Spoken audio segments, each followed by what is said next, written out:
because he did too much. And I was like, I don't need to see you work out every day. And I was in the same boat. Yeah. I don't need to feel bad about myself because I'm not going to be able to keep up with you. It's a documentary, but it's a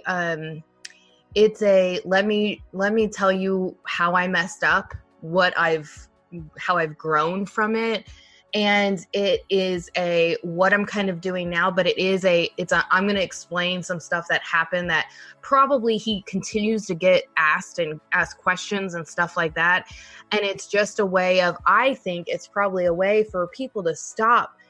It's really none of anybody's business. Some of the questions he's probably still getting asked, and it's a way to put it out there, but it's not it doesn't come across as, I guess my question is this, like when you talk about a star or somebody that's famous or somebody that has a ridiculous amount of income and they start like kind of like with Will Smith and that kind of stuff, and they start doing these motivational kind of like, this is how I straighten out my life stuff. My initial response inside of myself is, you don't relate to me. I don't relate to you. Like, I don't have the same problems. I don't have a line of bitches waiting to try to get into my bedroom. I don't have, you know what I mean? Like, that's the thing that I look at. And I think whenever we gravitate towards taking these inspirational moments from people that live in a very different bubble than what we live in, I just feel like that's weird. I'm not saying, like I said, I love Kevin Hart. I'm going to watch it. I'm just saying, that's my question is I think idolizing these superstars. There is a unique way of how it is done that I think every single person that watches it will be able to relate to one aspect and take away.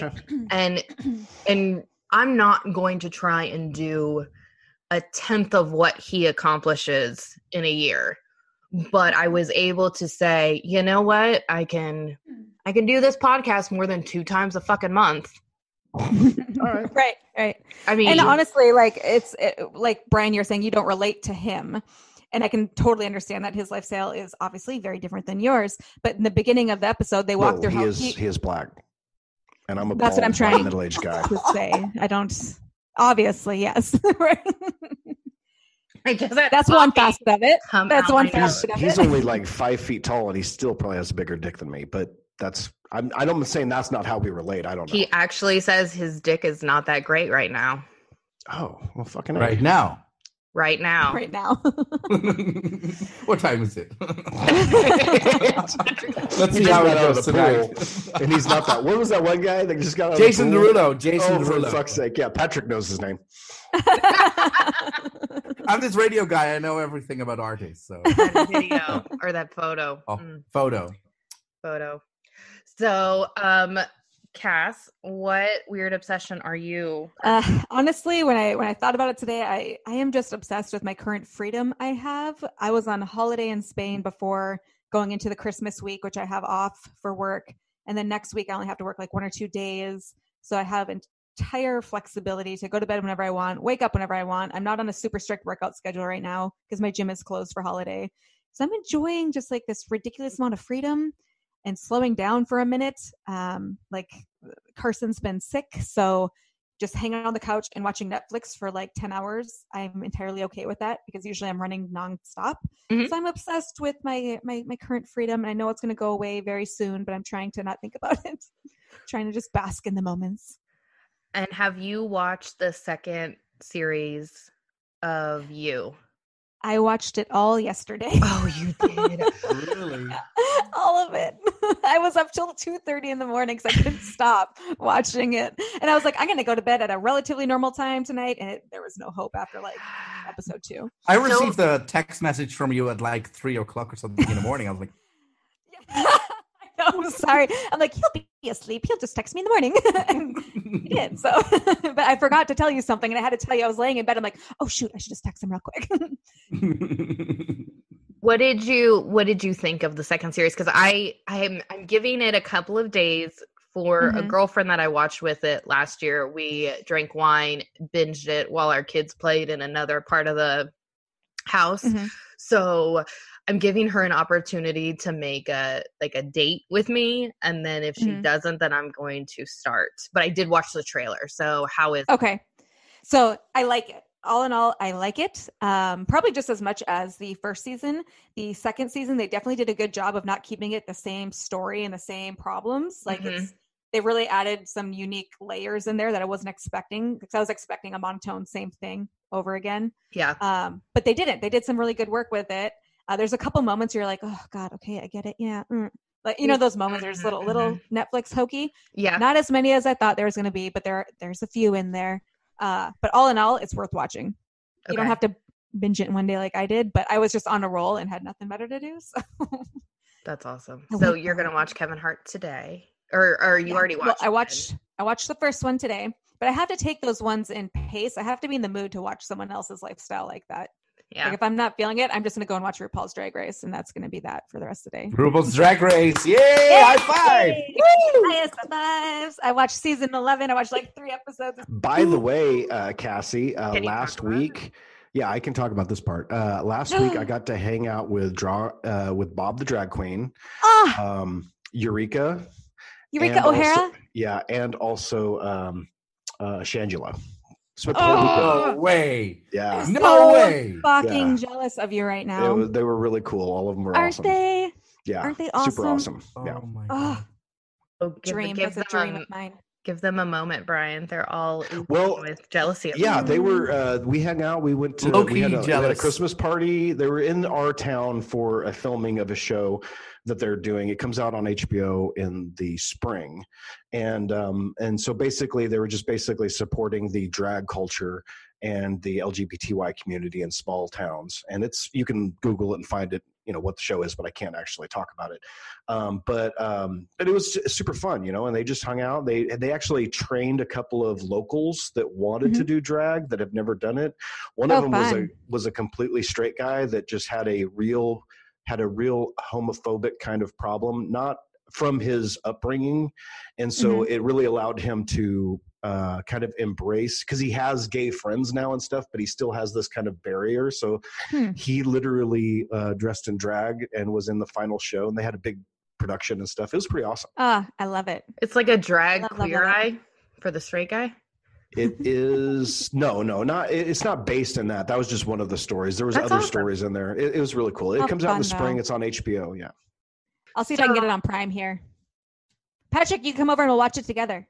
We will. With wine. With wine. Well, besides that, Brian, do you want to tell us about your fucking obsession? I am, and I'm sorry that it bothered you so, but I was literally looking for something to watch on Netflix, and I just saw the title "Don't Fuck with Cats," and because it had "fuck" marked out in it, I was like, okay, I'm going to watch this for 5 minutes, and then I ended up watching all 4 episodes. Horrible title, by the way. It was the reason why it stuck out to me is because it is an internet rule. I mean, it's one of those things where there's things that you can do on the internet and there's things you can't do on the internet. One of them is you can't fuck with the cats. You can't hurt animals. Well, there's a giveaway for all of you that haven't seen it yet. Well, I don't even care if you give a spoiler alert. There are some spoilers, but it starts off with this group that finds this video of somebody harming a cat, and they don't show it on the show, but they allude to it enough, and you see the reactions of people enough to know that it's bad. It's really bad. The thing that was fascinating to me is that these are real people that are living as social warriors online. Jenny's losing her shit right now. And there is a dark side of the internet, and there is a darker side of the internet. And when social warriors come into play, there are some things in this, and Cassie, you will probably agree with me, that were horrific in the social warrior realm, where we feel like we're doing something good, but really we're feeding to a problem. That is my biggest problem with this whole fucking train wreck. Is it exposing, or is it serving as a catalyst for more fueling? Exactly. Is it exposing a false narrative, for one thing? Because there was one part in this program where somebody was identified. They were the wrong person, but that wasn't known. They had, on their own part, taken some of the, I guess, fame of this, And once they're identified and the entire internet focuses its attention on that person, I mean, they went off and killed themselves, just the negativity and everything that came at them, and also their life and their mental stability and things like that. Right. They already had issues. But the amount of attention that fame puts on you it's life ending. I mean, it's just like, emotionally uncontrollable. But then the other thing is one of the points was when we give this person the attention that they're getting a response back and things like that. Are we feeding to them, moving to the next level? Which in this case, a lot of people felt that they were. I think it was fascinating. I think that the biggest thing that was interesting to me is for law enforcement. And Jenny, this is where I thought you and I would connect on this. Mm-hmm. Is that law enforcement doesn't use the same tools as the world has available to them right now. Like if you're an investigator and you have access to over 1,000 people that can research and find crumbs for you, I mean, that's a huge tool, and it wasn't being used. And I think somebody died in the process of them waiting for those tools to be recognized and used correctly. They were not used correctly. Speaking about time efficiency, it's like if you're an investigator on your own, or you can use a group of 1,000 people. Well, yeah, and seeing what those 1,000 people that have skills that you may not have yourself, or your department might not have fully, scoped out yet. Leveraging that, I think that's the real uniqueness of where this case goes. The weirdest thing to me, Cassie, was whenever the homicide lieutenant had seen, and this is a spoiler, but had seen the video of a murder. And she starts crying. And this is somebody that's been through hundreds of homicide investigations. And she's like, I've never seen that side of it. I've only seen the blood splatters and the process that we go to find the person.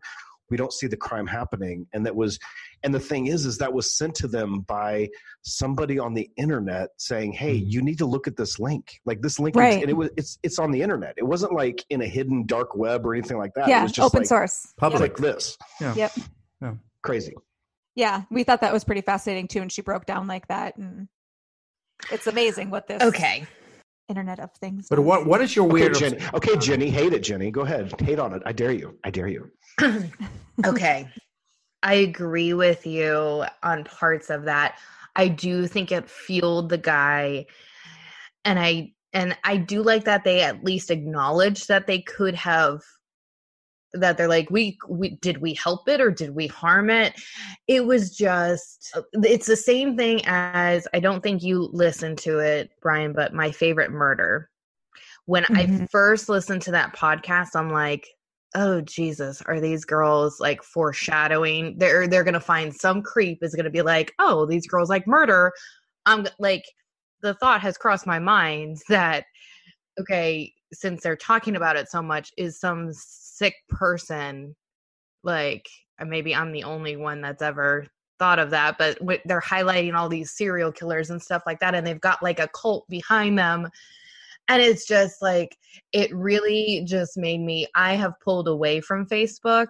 Like, I'll do a couple of family things on it, but like the idea of getting in these groups and like getting in this cult mentality and like bullying people and stuff like that. And I get it. Like, it does kind of, sometimes it polices some situations on their own, but they're like, these people aren't taking us serious. I'm like, well, I mean, technically you're a person that gets off work and then spends 10 hours investigating an outlet and a Surgeon's General warning on cigarettes. And I was just like, it's crazy. The fuck on. It's insane. Well, but that's the purpose of the title. That's why we were saying it. Internet rule is don't fuck with cats. I mean, like, if you're going to be socially conscious nowadays and you're on social media and you're doing things on social media, you have to realize that there are absolutely rules. Those that don't want this spotlight and literally the world of the internet crashing down on them have to follow those rules. Those that want the spotlight used that to bring attention to themselves. Right. That person in the show used that rule to bring attention to themselves. And let me make it clear. I don't condone animal violence or anything like that. It was just like, you want to know the most fascinating part of that whole thing? The